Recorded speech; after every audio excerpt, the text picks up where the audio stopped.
Assalamualaikum warahmatullahi wabarakatuh. Bagaimana kabar Anda? Semoga sehat dan bahagia. Hari ini kita akan belajar mengenai karya tulis ilmiah, dan ini merupakan pertemuan ke-8 setelah Anda menyelesaikan UTS. Kita akan bahas mengenai karya tulis ilmiah secara sederhana, ringkas. Kita mulai dari sebuah pertanyaan untuk Anda semua, dan Anda wajib menyampaikan definisi atau pendapat Anda mengenai pengertian karya tulis ilmiah menurut versi Anda. Apa yang dimaksud dengan karya tulis ilmiah? Silahkan berikan komentar di bawah. Karya tulis ilmiah adalah karya tulis yang dibuat untuk memecahkan suatu permasalahan dengan landasan teori dan metode-metode ilmiah. Dalam karya tulis ilmiah, baik itu makalah, artikel ilmiah, skripsi, tesis, disertasi, dan beberapa jenis laporan-laporan penelitian lainnya, tentu harus menggunakan landasan dan metode-metode ilmiah. Landasan teori ini mencakup teori-teori yang relevan, baik itu dari para ahli, baik itu dari peneliti-peneliti sebelumnya yang menggunakan teori. Kemudian metode digunakan untuk dijadikan sebagai alat atau pisau bedah. Metode apa yang akan Anda gunakan? Apakah metode dengan jenis penelitian kualitatif, kuantitatif, atau gabungan antara kualitatif dan kuantitatif? Nah, di dalam jenis penelitian tersebut tentu ada metode-metode, misalnya kualitatif ada analisis deskriptif, rekam data, kajian pustaka, dan sebagainya. Dan begitupun dengan yang lain. Silahkan Anda bisa baca di dalam buku secara lengkap atau mencari dari beberapa sumber mengenai metode-metode tersebut. Nah, dalam karya tulis ilmiah juga berisikan tentang data, fakta, dan solusi. Jelas dalam karya tulis ilmiah Anda harus mencantumkan data. Data Anda peroleh dari mana, data apa yang akan Anda kaji, yang tentu harus berdasarkan fakta, bukan fantasi, tapi fakta, apa adanya. Kemudian Anda berikan solusi dari masalah yang ada. Solusinya seperti apa? Anda mengetahui jika Anda misalnya mengkaji atau meneliti tentang kesehatan, ya, hal apa yang akan Anda berikan solusi? Solusinya seperti apa? Silakan harus mencantumkan solusi tersebut. Harus menggambarkan bahwa masalah tersebut dapat memberikan solusi. Kemudian penulisan karya tulis ilmiah dilakukan secara runtut dan sistematis. Sistematis di sini harus sesuai dengan sistematika penulisan karya tulis ilmiah yang benar. Tulis ilmiah memiliki sistematika masing-masing. Meskipun semuanya hampir sama, tapi ada di beberapa bagian yang perlu dituliskan dan tidak perlu dituliskan. Nah, karya tulis ilmiah pada hakikatnya adalah laporan hasil penelitian dan kajian terhadap suatu objek yang diteliti dan diamati. Kemudian dilaporkan dalam bentuk laporan ilmiah berupa makalah, artikel ilmiah, skripsi, tesis, disertasi, dan lain-lain. Jadi seluruh yang disebut dengan karya tulis ilmiah ini adalah dari hasil kajian atau penelitian yang Anda teliti, kemudian Anda tuliskan, Anda laporkan dalam bentuk makalah, artikel ilmiah, skripsi, dan sebagainya. Itulah disebut sebagai karya tulis ilmiah. Dalam menulis karya tulis ilmiah ada beberapa syarat yang harus Anda patuhi, ya, yang harus Anda ketahui.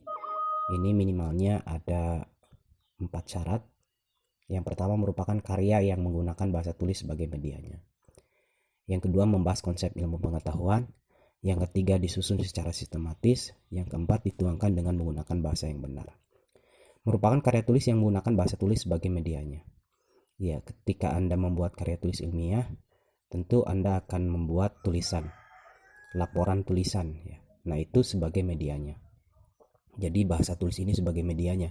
Bahasa lisan juga sebagai medianya, tapi konteks dalam karya tulis ilmiah ini lebih kepada bahasa tulis karena sifatnya akan dipublikasikan.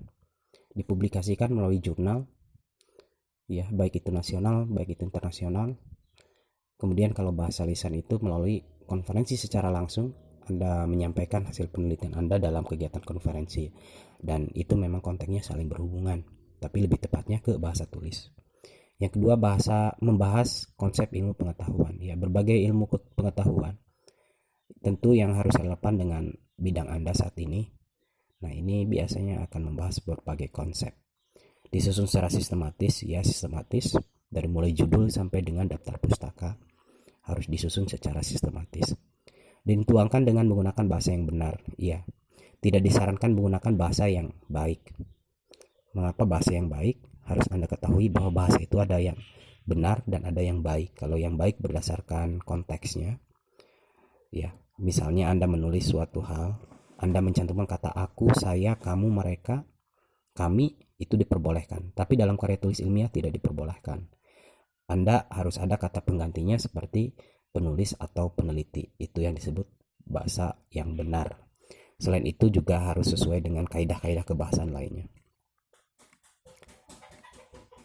Dalam karya tulis ilmiah juga terdapat ciri-ciri karya tulis ilmiah. Ya, ada beberapa ciri karya tulis ilmiah yang perlu Anda ketahui. Yang pertama ada objektif, artinya memiliki objek dan memberikan penilaian secara objektif. Dalam karya tulis ilmiah ini jangan subjektif, ya, harus objektif. Objektif itu apa? Ya harus benar-benar profesional apa adanya, tidak boleh melebih-lebihkan, tidak boleh mengurangi. Faktual artinya ya berdasarkan fakta, jangan fantasi ya. Jadi harus berdasarkan fakta. Kalau datanya 10 ya tulis 10, kalau datanya 15 ya tulis 15. Jangan sampai misalnya mengurangi atau melebihkan. Kemudian sistematis artinya memiliki sistematika tertentu yang harus ditaati. Ya, sistematika ini kembali lagi seperti tadi saya sampaikan bahwa harus patuh pada aturan yang ada. Kalau misalnya makalah, ya berarti harus ada covernya, kemudian ada kata pengantar, ucapan terima kasih, ada daftar isi, ada bab 1, bab 2, bab 3, ada daftar pustaka. Kalau artikel ilmiah tentu saja beda. Anda bisa membaca di buku berjudul Praktis Belajar Bahasa Indonesia. Di sana sudah dijelaskan secara lengkap. Kemudian yang berikutnya adalah bermetode.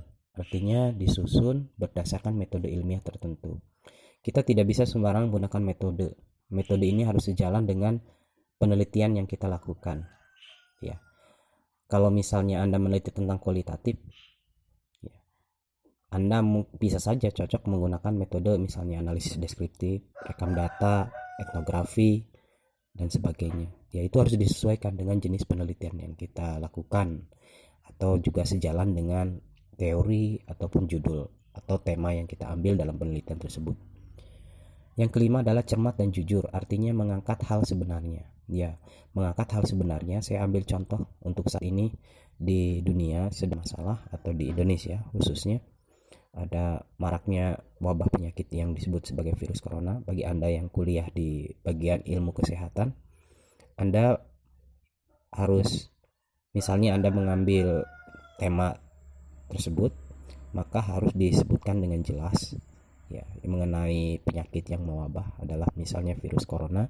Kalau misalnya di Tasikmalaya terdapat 100 orang yang positif misalnya, nah itu ditulis 100 orang, jangan mengurangi atau melebihkan. Ini keterkaitannya dengan faktual dan objektif. Kemudian aktual, artinya karya tulis ilmiah yang baik adalah karya tulis yang membahas fenomena baru atau memiliki sifat kekinian. Ya, ini seperti yang saya contohkan baru saja. Misalnya kita ambil contoh mengenai virus corona. Nah, ini suatu hal yang baru, ini penyakit yang baru, virus yang baru. Nah, ini lebih baik jika Anda melaksanakan penelitian, upayakan untuk mengambil hal-hal yang kekinian atau baru. Bukan berarti yang lama tidak baik, tidak, tapi disarankan untuk fenomena yang baru atau memiliki sifat kekinian. Tidak memihak, ya, tidak memihak, pilih kasih dan sebagainya, harus bersungguh-sungguh mengesampingkan pendapat yang tidak mempunyai dasar. Jadi semua pendapat itu harus didasari dengan dasar. Dasar itu diperoleh dari mana? Dari landasan teori-teori yang ada. Nah, dalam karya tulis ilmiah juga terdapat tujuan penulisan karya tulis ilmiah. Ya, ini ada berapa. Yang pertama untuk memecahkan masalah tertentu, Anda harus bisa memecahkan. Yang kedua untuk mencapai tujuan tertentu, ya ada tujuan yang akan Anda capai, visi misi dalam menulis karya tulis ilmiah Anda itu seperti apa, itu harus dicapai. Yang ketiga adalah menambah pengetahuan, ilmu, dan konsep pengetahuan tentang satu pokok masalah tertentu. Ya, masalah yang spesifik yang Anda kaji itu tentang apa? Nah, ini untuk dapat menambah pengetahuan serta ilmu. Kemudian untuk membina kemampuan menulis ilmiah bagi penulisnya. Ya, ini tentu saja dapat membina kemampuan menulis bagi Anda, sekalipun Anda penulis awal misalnya, tidak masalah. Ini akan mampu membuat Anda menjadi penulis yang lebih baik lagi jika Anda lakukan secara konsisten dan terus berkomitmen untuk terus menulis karya tulis ilmiah. Yang kelima, untuk membina kemampuan berpikir ilmiah. Ya, dengan menulis karya tulis ilmiah, tentu saja Anda akan berpikir secara ilmiah. Dalam karya tulis ilmiah ini terdapat beberapa fungsi. Saya mengambil ada 3 fungsi karya tulis ilmiah. Anda bisa lihat di layar ya. Yang pertama adalah rujukan. Rujukan ini lebih kepada referensi. Jadi ketika Anda melakukan penelitian, kajian, kemudian Anda publikasikan, nah tulisan Anda ini akan jadi salah satu referensi oleh pembaca ataupun oleh orang yang akan melaksanakan penelitian yang sama atau yang mirip dengan penelitian yang Anda lakukan. Sarana edukasi, dalam sarana edukasi atau pendidikan dapat meningkatkan wawasan seseorang dalam berbagai bidang ilmu. Ya, dapat meningkatkan seseorang dalam berbagai bidang ilmu. Tentu saja ketika Anda menulis, mempublikasikan, beberapa orang atau akan banyak orang yang membaca tulisan Anda, dan itu tentu saja akan meningkatkan wawasan seseorang, baik itu Anda sebagai penulis, baik itu mereka sebagai pembaca. Yang ketiga adalah sarana diseminasi pengetahuan. Sebagai sarana diseminasi pengetahuan atau penyebarluasan perkembangan bidang ilmu kepada masyarakat atau kelompok tertentu. Ya, dalam konteks ini, dengan Anda melakukan penelitian ataupun riset atau kajian atau mengamati, ini setidaknya dapat menyebarluaskan perkembangan bidang ilmu kepada masyarakat, khususnya kepada masyarakat yang belum mengetahui masalah-masalah yang terjadi di lapangan. Tapi dengan adanya Anda untuk mencoba melakukan penelitian, tentu masyarakat yang awam tersebut dapat mengetahui masalah-masalah yang ada dan dapat mengetahui bagaimana solusinya. Nah, maka penting harus ada solusi ya dalam sebuah karya tulis ilmiah.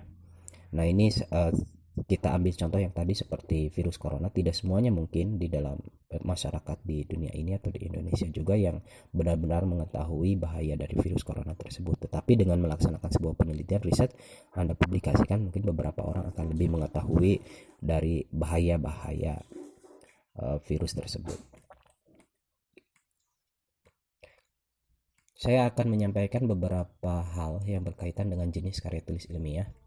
Di sini saya memberikan 5 contoh jenis karya tulis ilmiah. Sebenarnya sangat banyak, tetapi ini yang paling sederhana yang mungkin saja Anda mengetahuinya karena sesuai dengan konteks Anda, yaitu ada makalah, konteks artikel ilmiah, skripsi, tesis, dan disertasi. Makalah mungkin Anda tidak asing lagi membuat makalah, tetapi ada aturan-aturan tertentu. Silahkan Anda baca dalam buku yang sudah Anda pegang, Praktis Belajar Bahasa Indonesia. Di sana sudah dijelaskan secara lengkap. Kemudian artikel ilmiah juga sama. Nanti juga saya akan mencoba memposting di Google Classroom atau Anda dapat membacanya di buku yang Anda pegang. Skripsi ini adalah tugas akhir mahasiswa S1, tesis tugas akhir mahasiswa S2, dan disertasi tugas akhir mahasiswa S3. Untuk tahapan penulisan karya tulis ilmiah serta sistematika penulisan karya tulis ilmiah, Anda dapat mengambilnya atau dapat melihatnya dalam buku yang sudah Anda pegang, ataupun Anda dapat mencarinya di berbagai media seperti Google dan sebagainya. Tetapi di sini saya akan memberikan penjelasan kepada Anda. Dalam menulis karya tulis ilmiah ini, Anda harus memperhatikan beberapa penggunaan bahasa karya tulis gitu ya. Yang pertama adalah bahasa yang taat asas baik dalam hal teknik penulisan, ejaan, kata dan pilihan kata, susunan kalimat, paragraf, serta unsur makna yang terkandung dalam bahasa tersebut. Ya, Anda harus taat pada asas yang ada. dalam hal ini keterkaitannya dengan penulisan.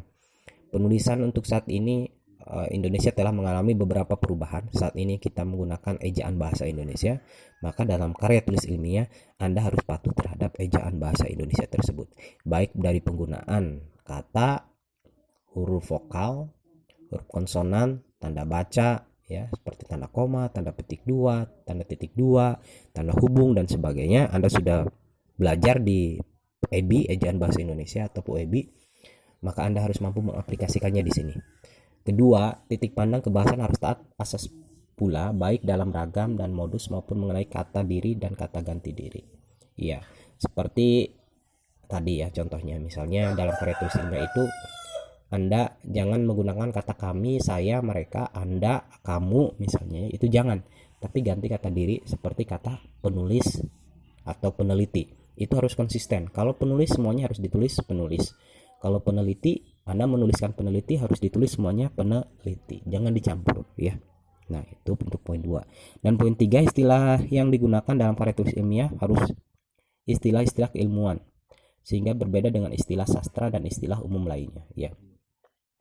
Istilah keilmuan ini sehingga berbeda dengan istilah sastra ya, harus membedakan antara istilah sastra dan istilah umum gitu. Kalau umum itu kan cakupannya terlalu umum, harus spesifik ya. Istilah sastra tahu sendiri seperti apa diksinya gitu ya. Jadi Anda harus bisa membedakan ya. Dalam karya tulis ilmiah ini tulisannya harus ilmiah ya. Jangan ke hal-hal yang lain ya. Tentu saja harus sesuai dengan ejaan. Apa sih yang disebut dengan tulisan yang ilmiah? Ya tentu saja yang apa adanya yang keterkaitannya dengan ejaan gitu, ejaan bahasa Indonesia. Jadi bahasa yang benar gitu ya. Jangan panasi, jangan terlalu berlebihan, lebay gitu ya, jangan. Tapi harus apa adanya. Kemudian dalam karya tulis ilmiah sebaiknya dihindari bahasa yang telah usang, kolot, dan basi. Nah, bahasa yang telah usang, kolot, dan basi ini contohnya bahasa-bahasa lampau yang mungkin saja belum ada proses penyempurnaan. Ya, lebih baik Anda gunakan bahasa-bahasa yang terkini yang terkandung dalam Kamus Besar Bahasa Indonesia. Kalau zaman dahulu Jakarta ditulis di Jakarta, nah sekarang ditulis Jakarta saja, jangan di Jakarta gitu. Karya tulis ilmiah harus menghindari bahasa yang ekstrim, berlebihan, dan haru. Nah, ini haru, berlebihan gitu ya, seperti dalam misalnya cerpen, novel, ada kata haru dan sebagainya, itu jangan.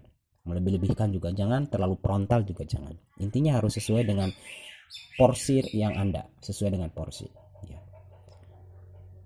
Bahasa yang digunakan lebih menekankan pada aspek komunikasi dengan pemikiran daripada perasaan ya.